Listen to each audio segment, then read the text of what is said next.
Le grand direct de l'actu, Jean-Marc Morandini. Lancé en 2014, l'investissement Pinel permet un investissement locatif et ouvre droit à des réductions d'impôts. Mais comment cela fonctionne-t-il vraiment ? Qui est visé par ce dispositif ? On en parle tout de suite avec Valérie Valinstin. Bonjour. Merci d'être avec nous. Vous êtes journaliste au mensuel Le Particulier qui publie un numéro spécial avec tous les détails, toutes les informations. Ça s'appelle tout simplement « Où investir en Pinel » avec 30 programmes pour gagner de 4 à 6%. Alors on va commencer par le début. D'abord, cet investissement Pinel, qu'est-ce que c'est ?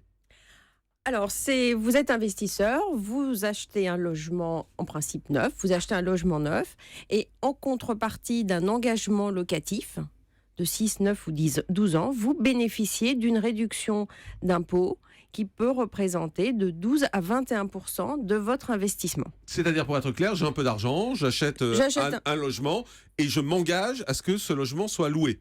Voilà, vous vous engagez à ce qu'il soit loué et qu'il soit loué à des locataires dont les ressources n'excèdent pas certains plafonds. Ah, d'accord, voilà. Bon, on s'aperçoit que c'est des plafonds tout à fait corrects. Ouais. On ne loue pas des locataires qui ont des ressources modestes ou très modestes.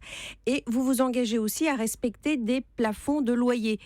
Parce qu'en fin de compte, l'objectif du dispositif Pinel, c'est de permettre, dans les secteurs géographiques où il y a plus de demandes de locataires que de logements proposés à la location, de proposer un parc de logements dits intermédiaires, c'est-à-dire à des loyers qui sont raisonnables, à des locataires qui n'ont pas forcément les moyens de se loger. Mais est-ce qu'on a des garanties de paiement de ces loyers ? Il n'y a pas de garantie. Il n'y a pas de garantie. Après, c'est à vous, en tant que propriétaire bailleur, de demander la caution d'un proche de votre locataire ou de souscrire une assurance loyer impayé. Et ça marche pour tous les logements qu'on achète ou il faut que ce soit du neuf absolument ? Alors, il faut que ce soit soit du neuf, soit de l'ancien. Mais alors là, c'est un dispositif Pinel un petit peu plus compliqué parce que ce sont des logements qui sont à réhabiliter, c'est-à-dire très vétustes, ou alors des locaux que vous transformez en logement. Par exemple, vous achetez d'anciens bureaux ou une ancienne boutique, vous la transformez en logement et vous avez accès au Pinel. Alors, il y a le Pinel neuf, le Pinel ancien, donc les biens acquis ne sont pas les mêmes. En revanche... Mais c'est de l'ancien réhabilité, ça peut pas être de l'ancien tout court. Non, c'est de l'ancien réhabilité, voire de l'ancien insalubre, très vétuste. Il y a des critères qui sont très stricts et qu'on détaille d'ailleurs dans le journal, mais que l'on réalise un investissement Pinel dans le neuf ou dans l'ancien, la réduction d'impôt à laquelle on peut bénéficier et les conditions inhérentes à cette réduction d'impôt sont exactement les mêmes. Et donc on peut gagner quoi, à peu près 4 à 6%, c'est ça ? 4 à 6%. Mais c'est intéressant, ça vaut le coup vraiment ? Oui, ça vaut le coup dès lors que l'on paie plus de 6 000 € d'impôts par an. Parce qu'attention, si on ne paie pas tellement d'impôts, ça ne vaut pas forcément la peine de réaliser un investissement locatif qui ouvre droit à une réduction d'impôts. Donc dès lors que l'on verse plus de 6 000 € d'impôts au fisc chaque année, on peut réaliser un investissement locatif Pinel. Et est-ce que ça marche dans toutes les régions, dans tous les quartiers ? Non, parce que justement... Ah bon, en plus ça complique un peu le système quand même. À chaque fois, il y a une étape de plus. Après, il faut voir la philosophie des c'est pas des simple comme loi, publics. on est d'accord quand même. C'est plus simple que ça n'en a l'air. En fin de compte, il suffit d'investir dans un secteur géographique où la demande locative excède l'offre.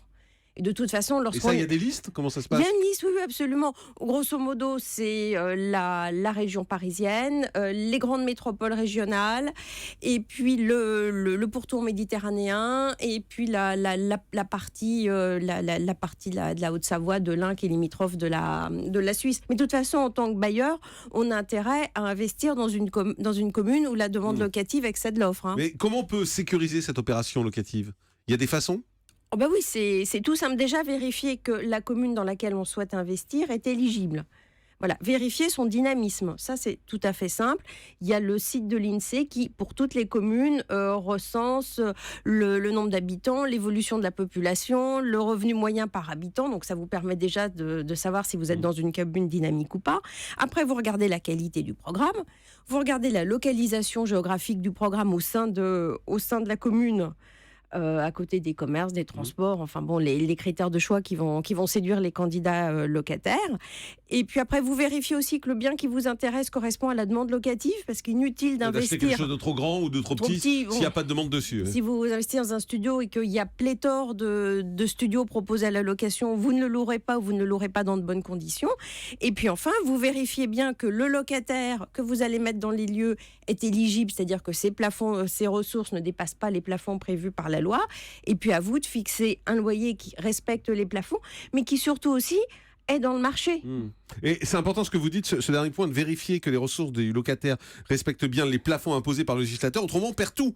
Même si on a rempli toutes les autres cases, on perd tout l'accès en fait. Voilà. Attention, sont les ressources du locataire au moment de la signature du bail. C'est-à-dire que si votre locataire après a des revenus qui montent en flèche, ça ne remet pas du tout en cause le dispositif Pinel. Il faut qu'au moment de la signature, il respecte ses conditions de ressources. Voilà, dossier spécial dans le particulier où investir en Pinel, une sélection de 30 programmes. Donc vous avez sélectionné à l'intérieur des programmes où on peut investir et vous savez que tous les critères sont remplis, Oui, c'est ça? Absolument. Voilà, et des programmes qui permettent de gagner 4 à 6%. Après, il reste à trouver le locataire et vérifier que le locataire respecte bien lui aussi les clauses qui sont imposées par ce projet Pinel. Merci beaucoup en tout cas d'avoir été avec nous, Valérie Valinstin, journaliste au mensuel Le Particulier. On fait une pause et on se retrouve dans un instant pour le dernier mot de l'actu. À tout de suite sur Europe.